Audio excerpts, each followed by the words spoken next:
Welcome to the story of Don Quixote Rocinante.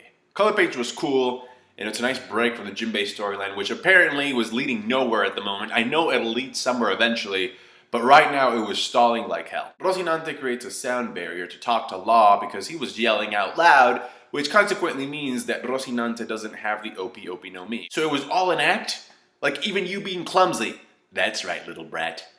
You liar, you're on fire! And then Law starts acting all bratty and shit. I'm gonna go tell Doflamingo! Rossi tries to stop Law from doing so, and then Law somehow manages to trip him inside of a dumpster, and he catches on fire inside of the dumpster. Corazon says that Doflamingo is inherently evil, which I kind of have a problem with because Oda has always been able to draw and flesh out characters that were never so, you know. It's kind of like saying that evil is kind of a genetic thing. It's like you're just born that way. And so, to me, it's a little bit problematic to accept, but I can go along with it. Just because, like in Fishman Island, we had Hody Jones, who was inherently empty. It's interesting to think about the fact that Rocinante pretty much went through the same thing that Doflamingo went through, right? But, you know, Rocinante, like reasonably speaking, is pretty well adjusted compared to his brother. He also says that only the top 4 executives, including Virgo, who was the previous Corazon, know about Doflamingo's true nature. Okay, so what I think that does is that everybody else in the family who's not at the top branch, it makes them seem less bad, which gives me something to worry about because if Luffy ends up kicking Doflamingo's butt, and Kaido comes in to kill Doflamingo, I don't think he's just gonna kill Doflamingo. I think he's gonna kill everybody. Then he talks about the Will of D, and as of yesterday, there have been a shit ton of theories that just kept popping up. From what I can gather, those that have a D in their name come from an ancient family. Okay, they're associated with an ancient clan that, according to the Celestial Dragons, if we consider them to be like quote-unquote God, then they are the natural enemy of them.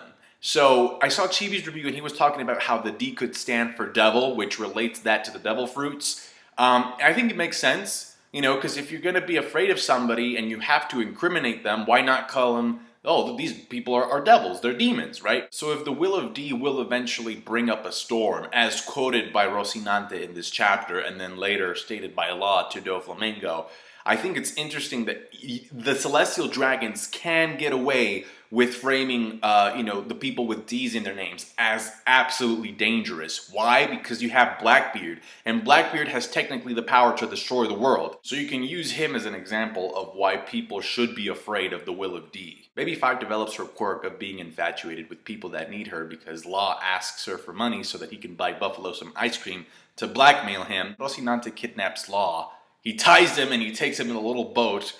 But before that, Law says that he didn't tell Doflamingo anything because he felt that he had a debt to repay. And I don't think it was just that. I think, you know, out of all the family members, you know, Law really never connected with a lot of, I mean, maybe Baby 5 in Buffalo because they were about his age. But I think, I mean, maybe he thought that Corazon was like, out of all of them, the least shitty. Family's leaving. We see Baby Dellinger loading up these cannonballs.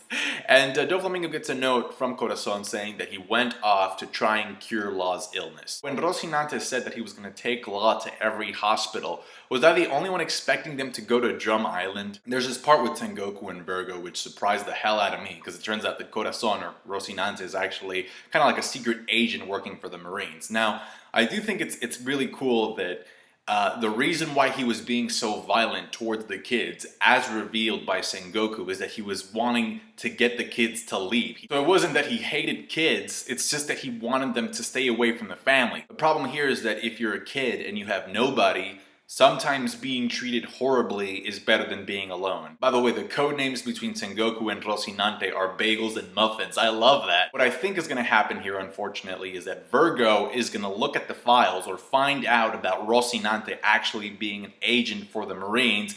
He's going to rat him out to Doflamingo, and Doflamingo's going to be pissed. And he may already know that he's working for the Marines by the end of this chapter when he calls Rocinante up. Then we have the montage of Law visiting different hospitals, which I think is incredibly heartbreaking.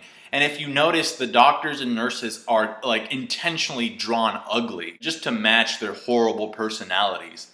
I wish that's how real life was. You know, you have a shitty personality. If you're a bad person, you look ugly as fuck, and if you're a good person, you look attractive. But unfortunately, that's not the case. Law is just crying throughout pretty much all of this, and Corazon is getting so pissed off to the point of using violence and burning down the hospitals. There's a panel where he's actually holding Rocinante back. He's like, wait, no, Corazon, don't do it. And this was the kid who was saying that he didn't care about anything, that he wanted to kill everybody. Kind of remind me of the Joker from, The Dark Knight, where he's like blowing up hospitals and just walking away. There's this one part where Rocinante breaks down and says that even though he got stabbed, it didn't hurt, because the one who was hurting was Law. Like, there's no sadness there anymore. It's just like something that he's accepted as a little boy, saying that, well, I'm gonna die in a year.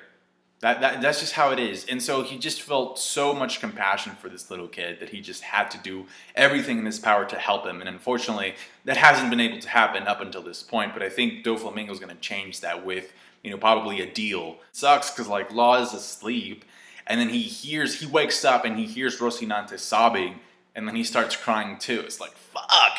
And this is a flashback. This is a guy that we know Rocinante has to die. So it's kind of like Oda, I'm going to make you guys like the shit out of Rocinante so that you're completely destroyed when he dies. It sucks that Oda's not going to be able to do anything with this character after this is done. Corazon.